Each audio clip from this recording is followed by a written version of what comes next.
Depuis 2008, suite à un virus, la production d'huîtres a chuté de 50%, soit 6 000 tonnes attendues seulement pour 2012. Alors les vols de coquillages mettent vraiment en péril des entreprises déjà fragilisées. Ça, c'est les huîtres qui sont prêtes à vendre. Hein. Parce que les voleurs, ils vous les volent comme ça quand même. Ils vous les volent pas sur les cordes, ils sont pas fous. Hein. Ça, c'est prêt à vendre. Ça a un coup de jet.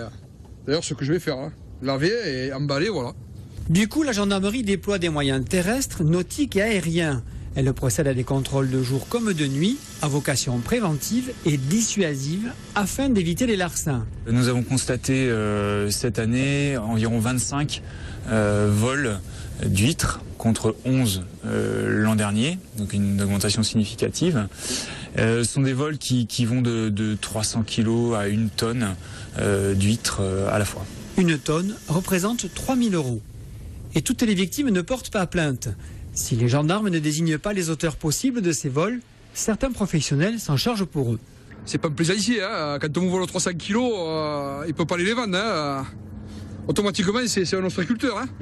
Les vols ont lieu le plus souvent dans la journée entre midi et 2.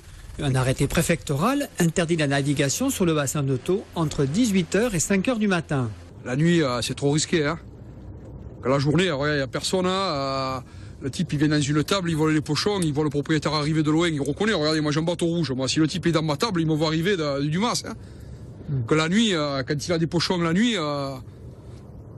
Pour prévenir les vols, les contrôles de nuit sont opérés par la brigade nautique de Agde, la gendarmerie maritime ou l'unité nautique des affaires maritimes. Vers 5 h du matin, l'unité nautique des affaires maritimes a donc contrôlé une personne qui avait pris des cordes sur une table qui n'était pas la sienne. Et cette personne passera au tribunal au mois de février prochain. Même si les voleurs font très vite pour récupérer les précieux coquillages, ils s'exposent à de gros risques. Quelqu'un qui vole des coquillages risque 3 ans de prison, 45 000 € d'amende et en peine complémentaire la confiscation de son embarcation et du matériel utilisé pour commettre les vols. L'activité du bassin de Thau représente un peu moins de 10% de la production d'huîtres en France.